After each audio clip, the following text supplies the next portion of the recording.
Hey, Bubba, Harry Mack from the Bookies Basement. Hope you're doing well. I want to know, how do you think the PFL featherweight division stacks up with Braves? I think the PFL division is a little bit more tough because of all the caliber of wrestlers. The organization overseas lacks the competition in wrestling, and I believe the more wrestlers you have in the division is it makes it the more difficult division because if you look at historically, most of the better champions have a base in that. So the lack of wrestlers makes me feel like they can't handle me, and the more wrestlers that there are makes me feel like they put up a little bit more of a difficult challenge. But I am a wrestler at base, so I don't wrestle the wrestlers and I don't strike the strikers. I try to mix it up the best way I can, and that's just the way I see it. Hey Bubba, Tom Moore from Gimme Sport here. How are you doing? Wonderful, wonderful. I just want to read you a quote that you did with an interview with My MMA News. You said, "I used to beat Lance Palmer for a Big Mac and an orange soda." I was just wondering if you could touch on that a bit and explain your history. Yeah, man. Me and Palmer go way back as far as like 12, 13 years old and wrestling in the same tournaments, big national tournaments when we were in, middle school, high school and things like that. But I wrestled him multiple times in college. And if you know anything about the NCAA, they don't like to pay their athletes. So all I could afford was a Big Mac and an orange soda, and that was all I was looking forward to after any match. And after I beat Palmer, that was that was the things that I ate. So a lot of times, when I was cutting weight and my coach would be like, "Hey man, if you win this match, you can get a Big Mac and an orange soda." That was like our little thing. And one time I had Palmer on the menu, and I beat him, ate him up a lot, and I was quickly at the next McDonald's ordering that Big Mac and an orange soda. So literally, I used to beat Palmer for a Big Mac and orange soda. It's amazing that they're giving me some commas for it now, but I'll take it how I can get it. So It's following on from that, then, if you win the tournament, what are you going to buy first? I'm gonna buy headquarters, a crib, a house, a home.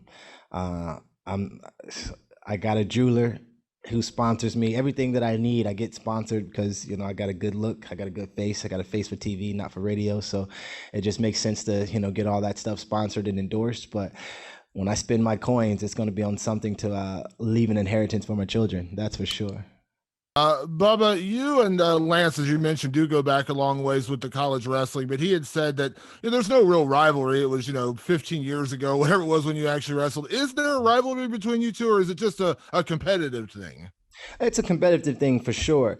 Rivalries is when you go back and forth, and he hasn't gone back and forth with me. He's came short multiple times over. So a rivalry is, back and forth, you, me, you, me. It's just been me, me, me, and again, it's gonna be me, and we'll see how it goes. Like you said, you're right. It's not a rivalry at all.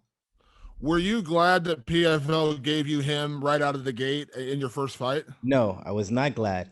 I was excited, but I wasn't glad. I figured beating a man like Palmer would give me $1 million since he's been the two-time $1 million champion. So to fight him in the first round, which is nowhere near $1 million, is a massive pay cut for having to do the same amount of work.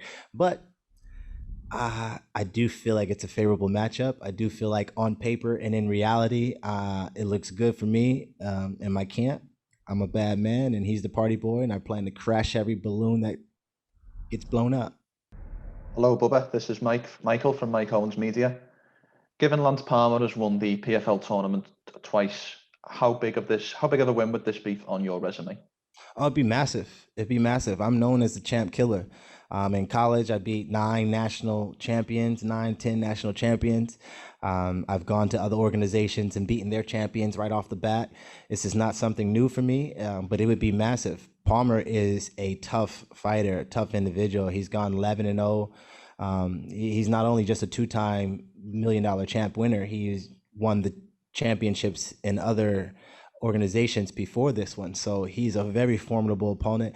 I think people get my banter and the way that I speak as if I'm downplaying who Palmer is. I know exactly who Palmer is, and that's why I speak the way I speak. He's tough. He's dangerous. Out of 25 fights, I believe the man's won 22 of them. He is no joke, but he is not where I am yet. This is Ronald E. Smith from Getting Real. Bubba, how you doing? I'm always good, man. Grandma cookies. That's what I'm talking about. But the one thing I want to ask you is how every other fighter, just like all of us, 2020 was a very hard year.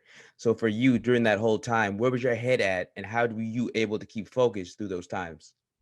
Oh man, I'm a big believer in Christ, and the Lord's reserved me multiple times in Bellator and in other organizations. I have had long layoffs, alpha wins, and long layoffs between fights. So it wasn't anything new for me to have, a year off or some time off between fights. So I really just focus on the things that I've always focused on: is getting better, not lying to self, looking myself in the mirror, making sure that I check all the boxes when I come to the places that I lack. And, I end up building a gym, end up becoming a head coach, end up becoming an African American all in the Wrestling Hall of Fame. So, I checked a lot of those boxes off my goals while I wasn't in the cage, but it just was a place to kind of focus in on myself and my family and try to get to a better place when the season does come back. And we here, baby, we live. You last fought in MMA back in 2019. Do you believe in ring rust, or is this more of a mental thing? It's mental. It's always going to be mental. Like I said, I've been preserved very well. I've been in the game for a long time without having as many fights as a lot of these other people. Like I said, Palmer's got 25 fights. I believe I have 19, 20 maybe. But with those fights, I've had so many different layoffs and, stuff like that. So my first part of my career, I was rapidly fighting, and then it slowed down drastically. So it just gave me opportunities to get better inside the cage and outside the cage as a person, as a man. I've grown from being a college graduate to becoming a husband, to becoming a father, and, trying to mix all those things together. It's got me to where I am today. So all glory to the Lord, but I'm here now and we ready to go. How you doing, Bubba?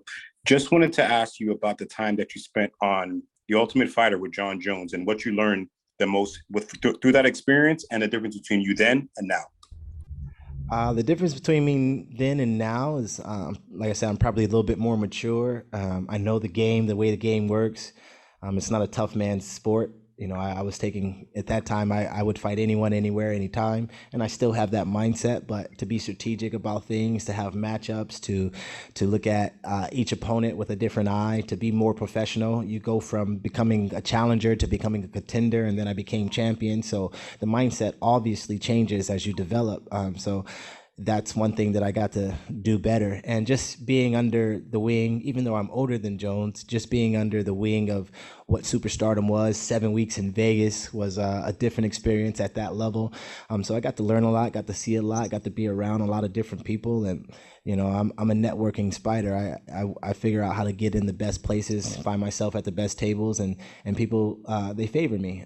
There's something about, I guess, my transparency, or just my little swag that I have, my characteristics, my personality, that, once you know Bubba, you kind of dig him. I'm not hard to get along with.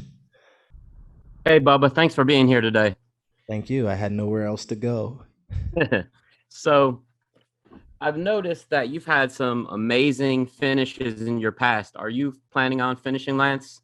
Absolutely. I don't know if you've heard this or not, but I'm going to do in less than 15 minutes what they couldn't do in the last 2.5, 5 years.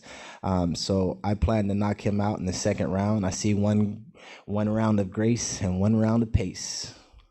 Hi, Bubba. This is Sap from Global Fight Talk. I just wanted to ask what kind of opportunity this is for you, and how excited are you? It's a big opportunity. I'm fighting the champ in his organization and what they would call his weight. It's a major opportunity. Anytime you can fight for the comments that we're fighting for, or the check that we're fighting for, it's obviously game changing. And I'm a very smart individual. You put $1 million in my pocket, I'm the NBA. I'll never be broke again. Hey, Bella. Thanks for doing this. I'm Alder from Empire Sports Media in New York. I would just like to ask, what's your relationship with Lance off the cage? And since you've been beating him in college, do you think that mental edge will help you in this match? It will absolutely help me in this match. I feel as though I'm in his head, whether he wants to believe it or not. He's thought about the things that we've gone through. And he can dismiss that it was 15 years ago, but like one of the movies says, people don't forget. And, I'm pretty excited that it is him. It's someone that I'm familiar with, and it's a big matchup. I'm pretty excited about it. My relationship with him was a really good one. Even when he came to Penn State, and when I saw him at wrestling tournaments and stuff like that, we were always, laughing it up, good friends. We have the same agent, so we've been at a couple different events over the past year together. But I've shut off a little bit of that friendship. I haven't seen him since I've been here in quarantine, but I shut off that friendship. We'll be cool. We'll shake hands. We'll be cordial. It's not going to be any weird stuff going on during the, lead up to this fight. I'm not that type of guy anyway. So it's going to be all sportsmanship, all competitiveness. But at the end of the day, I'm a competitor. I'll beat my mama in a race if she step up. And what it do, Bubba? It's Breeze from the MMA Breeze. I wanted to get what it is. Yeah, man, just had to be here. So I wanted to ask you. I saw something in one of the interviews with MMA Junkie about Lance and him talking about the matchup with you. He says something that's going to be a problem for you this go around is his pace and his pressure. We know you guys have a long history, and you've been on some of the biggest platforms in wrestling with Lance, and his pace and pressure didn't seem to be a problem then. Why do you think? Now here at PFL, another big stage, but something you're used to. Why do you think that he thinks the pace will be a factor this time? I think he thinks I'm very similar to these other fighters that has an ability to wrestle, but not be able to deal with his wrestling. Deja vu is one thing, not deja vu, but what's the lack of memory? I can't think of the word. Literally, I can't think of the word of not thinking of the word that has you lacking memory. But amnesia. Yeah, amnesia. That's it. Amnesia has, I believe, set in a little bit on him, but not on me. It's been 15 years, as he says, since I beat him, but I know that's playing in his head. So, man, pressure makes diamonds, and I've been under a lot of pressure my whole entire life. The fact that I can punch him more than I have to wrestle him, the fact that I can be the athlete that I naturally am, I think he discounts the athleticism that I bring to the MMA sport. That's one of the reasons why I didn't continue to be a wrestler or go on the Olympic team or stuff like that. I wanted to be more of the athlete that my body allows me to be. So I think the athleticism, the speed, the power that I bring is going to disrupt a lot of his plans. And I don't think he'll come forward as much as he would like to say that he would.